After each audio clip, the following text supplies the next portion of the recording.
On behalf of Fedactio and on behalf of the organizers of this conference, I very much welcome you to this dinner. I promised the organizers that I won't talk too much, because I see that already some of you are enjoying your starter. And the only thing I'd like to say about it, please start as quickly as possible. I'll tell you just a little bit about my own experience. In '82, I traveled with my wife for about 6-7 weeks in Turkey. And wherever we were, even in the smallest villages on the Anatolian plateau or in the region around Nicaise, small places like Toklar, Tomarza, but also at the Anatolian plateau, places like Eskişehir. At least they were very small in '82. I don't know where they are now, but wherever we were, wherever we stopped, people invited us for lunch, for breakfast, for dinner, and always, and I really mean it, always the food was magnificent. And on the basis of what I see on your plates, I'm sure that the food tonight will also be magnificent. Now, I've been asked to invite, after you've had your soup, to invite a couple of people to reflect on the presentations today and on the visits of this afternoon, something which I will do with pleasure. So I will ask about 3 people to come here in the front of this room and reflect briefly. And then while we, all of us, will be enjoying our dessert, I will invite a couple other colleagues to reflect on today's conference, and maybe in some cases to reflect on what we're going to have tomorrow. But for the moment, please all enjoy your starter. And I'll come back in a second.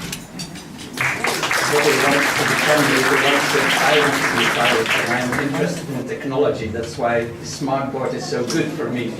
And the other said, I want to be a judge, and the third one, a veterinary doctor. That's wonderful, such dreams for later.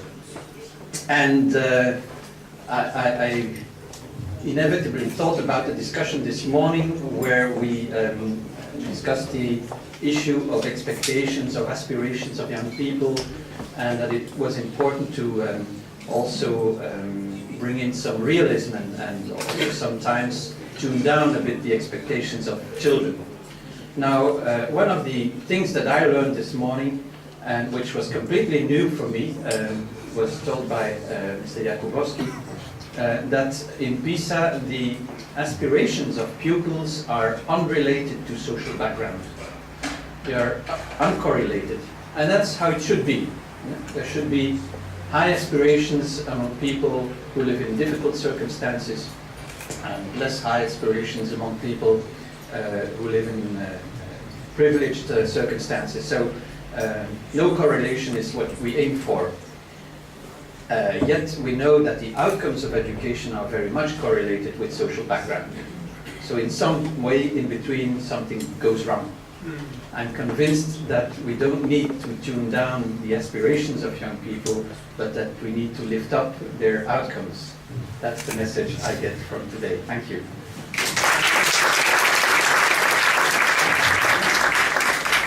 Thank you very much, Nicaise. I think this is a very important message, which we all, as people involved in education, have to take on board and look at the interesting interactions and dynamics between different actors in the educational roots of children. But I'm sure that Mieke van Haegendorenn also can come into the front here and give her reflections.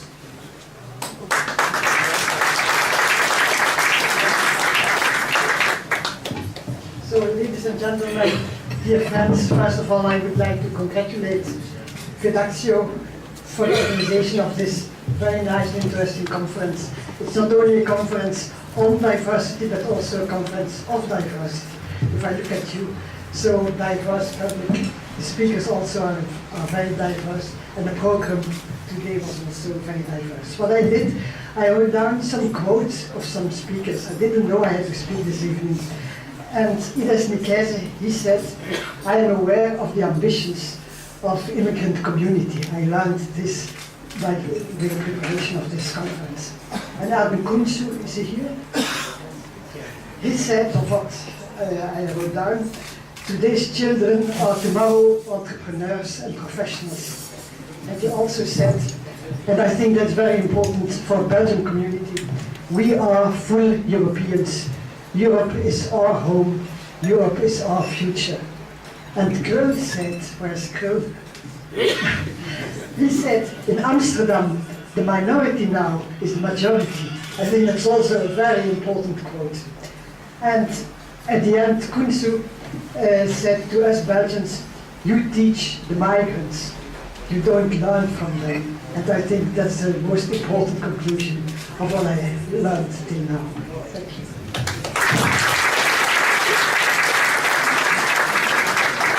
Thank you very much, Mieke. And finally, for this round of reflections, I would like to invite Martha Montero-Sieburth also to reflect on today's presentation.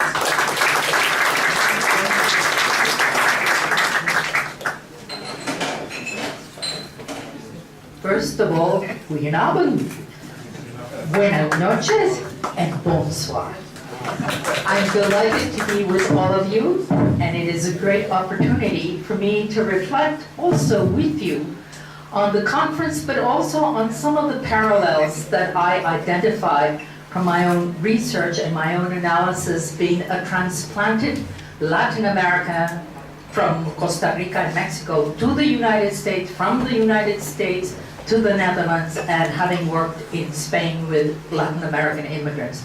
So out of all of those experiences, a couple of things struck me from today's conference. One of the things is how we look at statistics and pictures that they give us about what the trends and the kinds of movements of people will tell us over years. And it's interesting to look at the overview that was made, especially from PISA. And at one point I wanted to get up and say, but those of us who have worked with indigenous groups in Latin America, those of us who have worked with Latinos in the United States, those of us who are working with Latin Americans in Spain, recognize that you cannot lose your mother tongue in order to access the second language.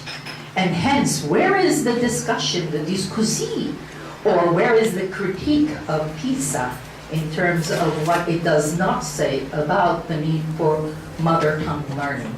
And I left with that surprise. So that was a perplexity for me. The second thing that I recognized is what Adam began to echo as a very strong message, and that is the new Europeans. And the new Europeans, because they are an amalgam of past and present or the future, but an amalgam of both histories told, but also traditions that are sacred.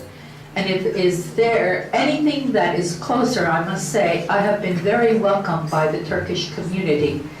We have made Ibrahim actually a Mexican already in the Mexican community, and we feel a certain closeness because our lives have parallels.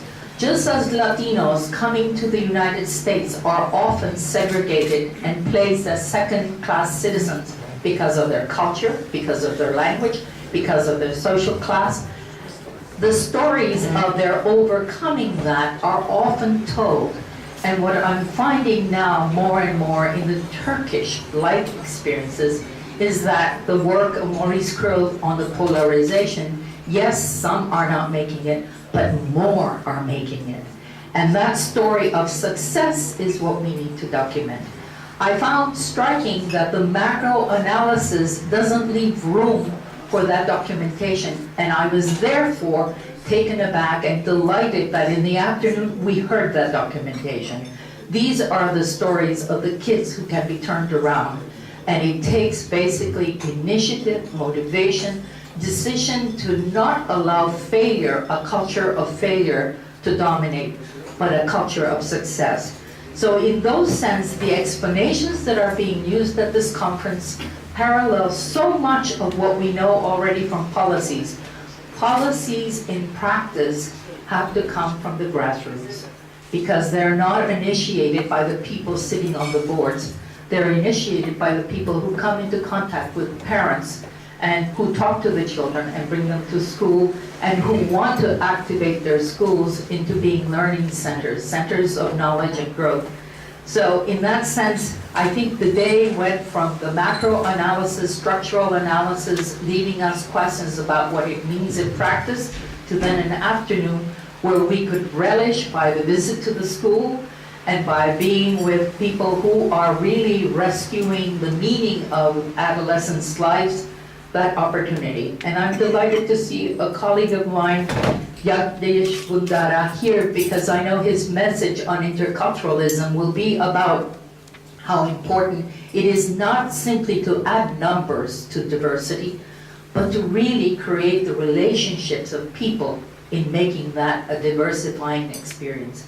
So I thank also the Prof.Mieke's experience that I've had in the Netherlands, because in working with people in the schools, I'm much more aware that the model that is being developed in the Netherlands, with much experimentation, much highs and much lows, is the kind of problematic that has opportunity to give rise not simply to a Turkish educational model, but to a model for all Dutch children, and a model also for Belgian and other children elsewhere. And I think those are the incentives that I celebrate in this conference. So, teşekkür ederim.